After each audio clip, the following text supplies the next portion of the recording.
several people killed and at least 2 people still missing. The historic rainfall that San Antonio has not seen in years. Plus, Governor Greg Abbott has deployed thousands of more National Guard members ahead of planned ICE protests. Let's keep marching. Let's keep speaking. Let's keep fighting. A look at how things went last night and what we can expect this weekend. The News at 10 starts right now.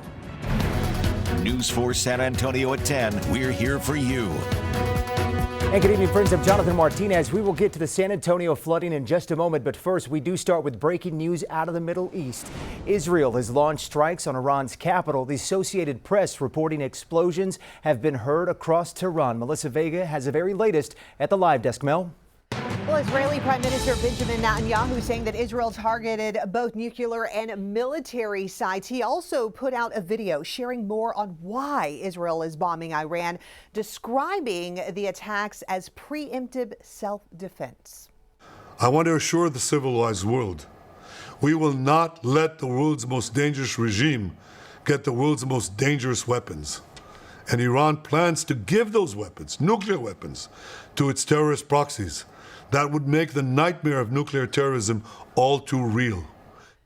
And Secretary of State Marco Rubio saying that the U.S. is not involved in the strikes against Iran, and our top priority is protecting American forces in the region, saying, let me be clear, Iran should not target U.S. interests or personnel. And quickly, I want to take a live look from Jerusalem. The sun coming up right now. The U.S. ambassador to Israel, Mike Huckabee, saying that he is at the U.S. embassy there in Jerusalem, closely following the situation, and that they are going to remain there. And the Israeli Prime Minister also saying that the operation will continue for as many days as it takes. Jonathan? All right, Melissa, thank you for that. Our other top story tonight, the torrential and historic rain slamming parts of San Antonio this morning. Take a look. This is exclusive video from your South Texas Ford dealer Sky 4, high above Austin Highway. That's on the northeast side. The San Antonio Fire Department says 5 people confirmed dead in the flooding and at least 2 other people still missing. Now, one of those people still missing is 42-year-old Steve Richards. We talked with his wife earlier today. She says she was on the phone with him this morning when his car was swept away by the rushing water. You hear the car hitting up against stuff, and then you can hear the phone just water, and that was the last thing I heard. I understand that there's certain things that they cannot say to me, but at this point, I'd rather just rip the Band-Aid off because I'm already knowing I'm going to get the worst news of my life. The News 4i team looked into flooding in that particular area. They found the city has spent millions trying to fix those issues, and Bexar County spent more than $7 million on this low water crossing from 2017 to 2020.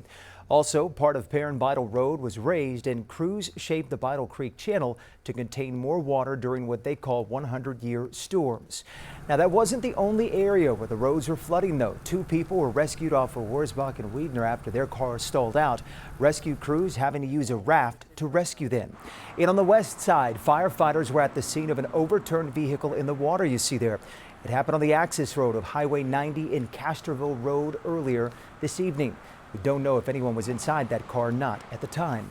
Also on the west side, police say they caught this car speeding around a barrier before it was stuck in the water along West Military and Commerce. Authorities say that car stolen. Right now, they're still working to figure out what happened to whoever was inside that vehicle. The lower level of I-35 through downtown remains closed after last night's heavy rain caused the road to flood. It's a problem that's been happening for years. In fact, that right there is a live look at I-35 in San Pedro. News 4 San Antonio's Taylor Wardenby joins us live downtown with what's being done to fix the problem. Taylor? If you take a look over here, this is the lower level of I-35, which is still flooded. You can hear and see crews are out here actively working to fix the issue. Now, I was out here a few hours ago, and the water has definitely gone down significantly. But if you take a look behind me, you can see the extent of the flooding. There's still 2 vehicles submerged in the water. Now tonight, TxDOT is telling us they don't have a time frame of when this will reopen. Flash flooding has once again brought chaotic conditions to the lower level of I-35 downtown. Even a San Antonio police officer was caught off guard. Their vehicle submerged as the water rose rapidly before barricades could be set up to close the road. It's a problem area when we get decent rain. It's very sad. It's been happening for so many years. And when I saw the police car submerged, I really wasn't surprised. I'm just glad nobody here in this area got hurt. Charles Fiala, who lives nearby, says he's been waiting for someone to fix the problem. Somebody has to be accountable for this. There's the drainage problem, you know, it has to go somewhere, not just stay there and just wait for somebody, you know, for a tragic accident. Joaquin Hernandez, who works at a Luby's off Main, says the flooded road is keeping customers from coming in. It's pretty slow today because due to the weather and all that.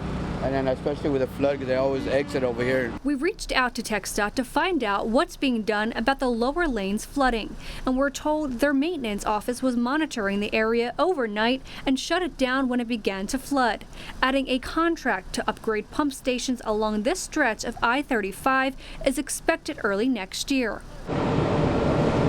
TxDOT also says drains are cleaned annually with spot cleaning performed when needed. Reporting live downtown, I'm Taylor Orton-Bate. All right, Taylor, thank you for that. The city of New Braunfels also saw a significant amount of rain, more than 6 inches there. The city shut down several roads and has closed recreational use of the Comal River.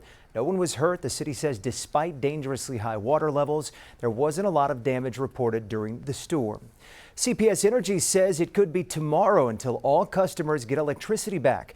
Right now, there are more than 200 outages impacted about 3,000 customers. At the height of the storms, about 30,000 people in the dark. About an hour north of San Antonio, the National Weather Service confirming 2 separate short-lived tornadoes touched down in Hays County. It happened overnight. A survey team finding damage that supported the existence of 2 EF0 tornadoes. There was some tree damage along with minor damage to structures there.